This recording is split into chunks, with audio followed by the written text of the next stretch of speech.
দেখাতে বলবে পুলিশ তারা কিন্তু পুলিশ তারা কিন্তু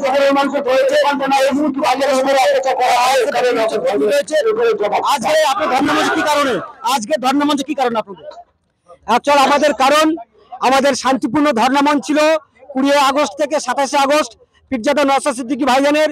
সেখানে হচ্ছে কি রাজ্য সরকার ও পুলিশ মন্ত্রী নির্মমভাবে রাজ্য সরকারের পরিচালিত হচ্ছে কি পুলিশ মন্ত্রীর দ্বারা নওশাদ ভাইজানের উপরে নির্মম অত্যাচার চালিয়ে নওশাদ ভাইকে যেভাবে গ্রেপ্তার করা হয়েছে ও শান্তিপূর্ণ আমাদের ধর্ণামঞ্চ বানচাল করার চেষ্টা করছে।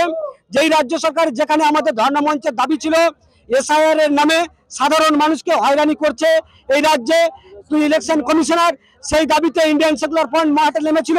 নওশাদ ভাইজান সেই দাবিতে ধর্ণামঞ্চে এসেছিল। সোশ্যাল মিডিয়ার মাধ্যমে জানতে পারলাম নওশাদকে অনেক রকম আঘাত করা হয়েছে, এমনকি বুকে তার আঘাত লেগেছে। কি বলবেন, আপনাদের মূলত দাবিটা কি? সব থেকে বড় দাবি, আমরা খুব কষ্টিত ও দুঃখিত যে যেই রাজ্য সরকারের একমাত্র বিরোধী কণ্ঠ পশ্চিমবাংলায়, একমাত্র বিরোধী কণ্ঠ ইন্ডিয়ান সেকুলার ফ্রন্টের চেয়ারম্যান তথা ভাঙড়ের বিধায়ক, তিনি সাধারণ মানুষের হয়ে লড়াই করছেন। এসআইআর নামে যে হয়রানি করছে ও ওয়াকফ বিলের 2025-এর যে সংশোধনী বিল করেছে তার দাবিতে ইন্ডিয়ান সেকুলার ফ্রন্টের চেয়ারম্যান ধর্ণামঞ্চ করছিল, সাধারণ ধর্ণামঞ্চ শান্তিপূর্ণ। সেখানে তাকে অন্যায়ভাবে অত্যাচার করে জুলুম করে এই রাজ্যের পুলিশ মন্ত্রী দ্বারা বারবার, কিন্তু গাপ্পার ভাই বারবার রাজ্যের মুখ্যমন্ত্রী মমতা ব্যানার্জি পুলিশ মন্ত্রী তিনি বটে, তিনি বারবার বলছে রাজ্যের গণতন্ত্র এবং সুরক্ষিত রয়েছে এবং কত রকমের প্রকল্প দিয়ে রাজ্যকে ফার্স্ট নিয়ে যাওয়ার চেষ্টা করছে। কি বলবেন? শুধু মানুষকে বোকা বানানোর চেষ্টা করছে এই রাজ্য সরকারে। আমাদের লড়াই ছিল এসআইআরটা কারাই করছে, 2025 যে ওয়াকফ সংশোধন বিল কারা করছে, আমাদের মূলত লড়াই ছিল কেন্দ্র সরকারের বিরুদ্ধে। কিন্তু এই রাজ্য সরকার এমনভাবে সেটিং করে চলছে, সাধারণ মানুষকে পিছিয়ে মারার চেষ্টা করছে, গণতন্ত্র হরণ করার চেষ্টা করছে। আপনারা দেখেছেন কদিন আগে ভাঙড়ে যে হচ্ছে ভোটের মাদ্রাসা ভোট ছিল, যেভাবে হচ্ছে আইএসএফ এর প্রার্থীদের উপরে নমিনেশন করতে দেয়নি। এই রাজ্য সরকার শুধু গুন্ডামি করছে, সাধারণ মানুষকে গুন্ডামি করে রুখে দেওয়ার চেষ্টা করছে। সেটার প্রতিবাদ করার জন্য মাঠে লেগেছে আইএসএফ। এখন দেখছি আমরা ঢোলা থানার পুলিশ এখানে উপস্থিত হয়েছে। মূলত আপনাদের কি দাবি রয়েছে? আমাদের দাবি নিঃস্বার্থে নওশাদ ভাইজানকে মুক্তি দিতে হবে, নাহলে আমাদের এই আন্দোলন চলবে, নির্দিষ্ট কালের জন্য চলবে, নির্দিষ্ট কালের জন্য চলবে। আমাদের নওশাদ ভাইকে অ্যারেস্ট করেছেন, যেটা অন্যায়ভাবে যে আমাদের দাবি ছিল, সেখানে অন্যায়ভাবে যে অ্যারেস্ট করেছে তাকে নিঃস্বার্থে মুক্তি দিতে হবে।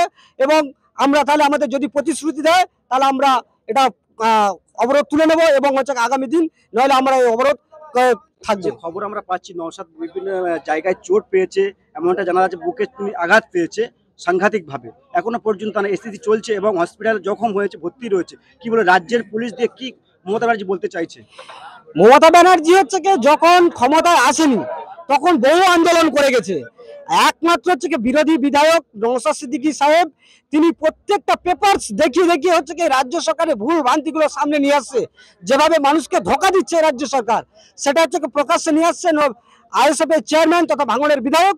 তাই রাজ্য সরকার ভয় পেয়েছে, তাই নওশাদ সিদ্দিকীর উপরে আক্রমণ চালাচ্ছে যে আইএসএফটাকে মিটিয়ে দেওয়ার জন্য। কিন্তু আইএসএফ এর এখন হচ্ছে কি নওশাদ সিদ্দিকী, হাজারো নওশাদ সিদ্দিকী তৈরি হয়েছে, একটা নওশাদ সিদ্দিকীকে আঘাত করে রুখে দেবে, এটা হচ্ছে কি মমতা ব্যানার্জির হচ্ছে কি ভুল মনে করবে, এটুকু আমরা বলে মনে করি। না, আপনার কি দায়িত্ব রয়েছে? আমি হচ্ছে কি আইএসএফ এর পাথর প্রতিমা ব্লক অবজারভার আব্দুল গাফফার মোল্লা। এই মুহূর্তে কথা বললাম পাথর প্রতিমা ব্লকের যিনি অবজারভার হয়েছে আইএসএফ এর পক্ষ থেকে, আইএসএফ এর অবজারভার আমার সঙ্গে ছিলেন আইএসএফ কর্মীরা রয়েছেন, বিভিন্ন রয়েছে। মূলত আপনারা কি চাইছেন?